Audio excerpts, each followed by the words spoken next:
Hello, welcome to project based learning. Project based learning के आज के एपिसोड में हम आपको इंट्रोड्यूस कराने जा रहे हैं एक और नए रोबोट से, और ये है ऑब्जेक्ट अवॉइडर रोबोट।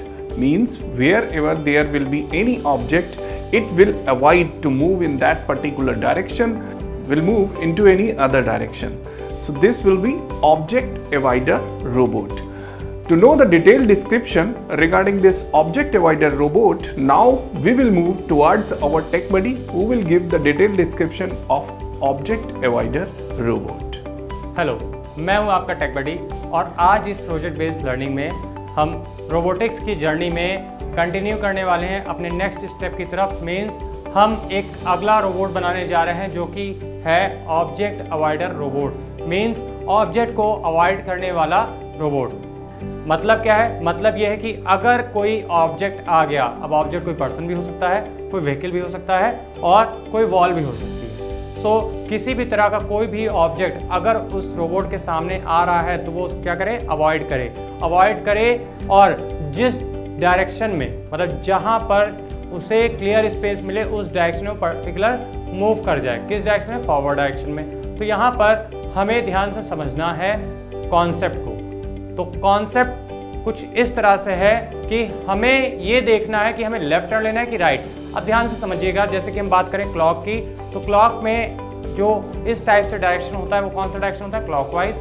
मीन्स आपने किधर टर्न लिया? राइट। तो अगर आप राइट टर्न लेंगे तो आप पूरा कंटिन्यूअस राइट ही लीजिए, या फिर अगर आप एंटी क्लॉकवाइज टर्न ले रहे हैं तो आप किस साइड टर्न ले रहे हैं? Left side. तो आप लेफ्ट ही टर्न लीजिए। मतलब आपको चॉइस केवल एक रखनी है कि अगर सामने ऑब्जेक्ट आए तो हम क्या करेंगे? सिर्फ और सिर्फ या तो लेफ्ट टर्न लेंगे या फिर सिर्फ और सिर्फ राइट टर्न लेंगे। और अगर हम इसका एडवांस पोर्शन देखें तो उसमें यह हो सकता है कि कुछ इस तरह का हो कि हम दोनों तरफ चेक करें कि लेफ्ट साइड में ज़्यादा स्पेस है कि राइट साइड में ज़्यादा स्पेस है, दोनों को कंपेयर करें। कंपेयर करने के बाद देन हम उसके अकॉर्डिंग मूवमेंट करें। तो ये थोड़ा एडवांस पोर्शन है। फिलहाल अभी जो हमारा आज का कॉन्सेप्ट है वो है ऑब्जेक्ट को डिटेक्ट करके एक पर्टिकुलर डायरेक्शन में मूव करना। तो चलिए यहाँ पर हम लेफ्ट टर्न का कॉन्सेप्ट लेते हैं। अब इसके लिए जो हमारी कंपोनेंट की रिक्वायरमेंट है हम उनको समझेंगे। तो सबसे पहले हम लिस्ट कर लेते हैं कि कौन कौन से कंपोनेंट की हमें यहाँ पर रिक्वायरमेंट पड़ने वाली है। सो यहाँ पर अगर हम बात करें तो एक ऐसा कंपोनेंट है जिसमें हम क्या करते हैं? प्रोग्रामिंग को अपलोड करते हैं। ये पूरा हमारे सिस्टम का माइंड होता है, तो इसे हम क्या बोलते हैं? आर्डिनो, जिसमें हम प्रोग्रामिंग अपलोड करेंगे। नेक्स्ट हमें यहाँ पे हम रोबोट बनाने जा रहे हैं तो हम किसका इस्तेमाल करेंगे? मोटर का इस्तेमाल करेंगे। और इसके साथ साथ मोटर को ड्राइव करने के लिए हम किसका इस्तेमाल करेंगे? मोटर ड्राइवर मॉड्यूल का। देन इसके बाद अगर हम बात करें ऑब्जेक्ट की प्रेजेंस को सेंस करने के लिए कि ऑब्जेक्ट है या नहीं, तो इसके लिए हम क्या इस्तेमाल करेंगे? IR sensor. तो चलिए यहाँ पर हम कॉन्सेप्ट समझते हैं IR सेंसर का कि वो कैसे ऑब्जेक्ट की प्रेजेंस को डिटेक्ट करेगा।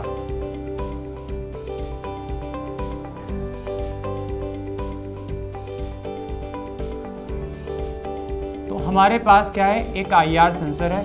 हमें यहाँ पे कितने IR सेंसर लेने हैं? सिंगल, मतलब 1। एक IR सेंसर लेना है। इसमें एक ट्रांसमीटर LED है और एक रिसीवर LED है।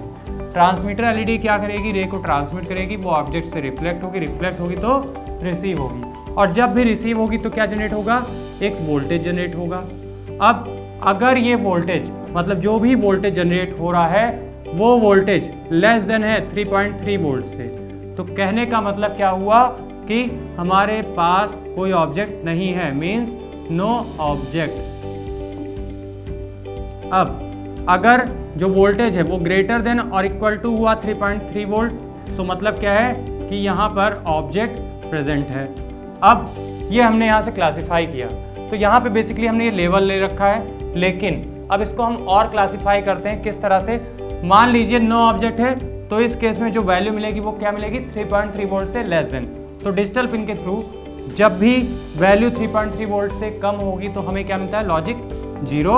और जब वोल्टेज इक्वल होता है 3.3 वोल्ट के या ग्रेटर होता है 3.3 वोल्ट के तो हमें क्या मिलता है? वैल्यू 1। सो यहाँ से क्या मिल गया? लॉजिक 1। तो इस तरह से हमने कैटेगराइज किया है ऑब्जेक्ट की प्रेजेंस को और एब्सेंस को। सो यहाँ पर अगर हम बात करें तो ये जो IR सेंसर है ये क्या काम कर रहा है? किसी ऑब्जेक्ट की प्रेजेंस को सेंस कर रहा है। तो जब ये प्रेजेंस को सेंस करता है तो हम इसे क्या बोलते हैं, मतलब कोई भी ऐसा सेंसर जो किसी भी ऑब्जेक्ट या किसी भी कंपोनेंट की प्रेजेंस को सेंस करे उसे हम क्या बोलते हैं, प्रॉक्सिमिटी सेंसर। क्यों? क्योंकि ये क्या बता रहा है, प्रेजेंस को बता रहा है। सो यहाँ पर हम IR सेंसर को एज अ प्रॉक्सिमिटी सेंसर इस्तेमाल करने वाले हैं। तो चलिए अब लॉजिक समझते हैं। लॉजिक क्या है, if object then turn left.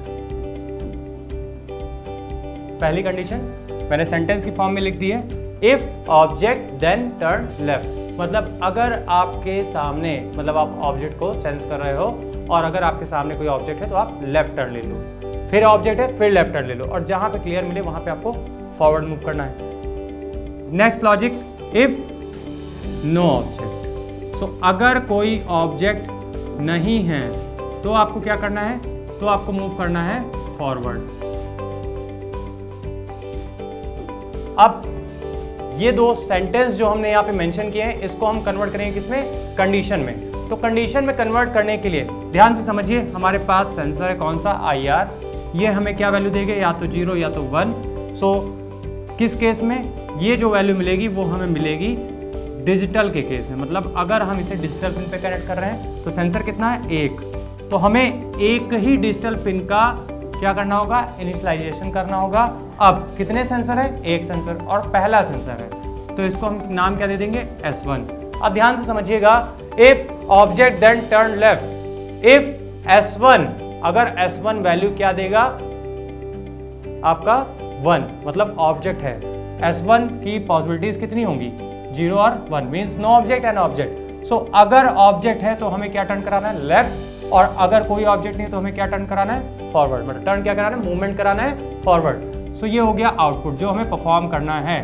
तो ये आउटपुट कौन परफॉर्म करेगा, आउटपुट परफॉर्म करेगी मोटर। सेंसर ने सेंस किया, हमें वैल्यू दी, अब उस वैल्यू के अकॉर्डिंग हमें क्या प्रोसेस कराना है कि अगर कोई ऑब्जेक्ट नहीं है तो हम फॉरवर्ड चलते रहे, और सामने अगर कोई ऑब्जेक्ट आ जाए तो हम लेफ्ट टर्न ले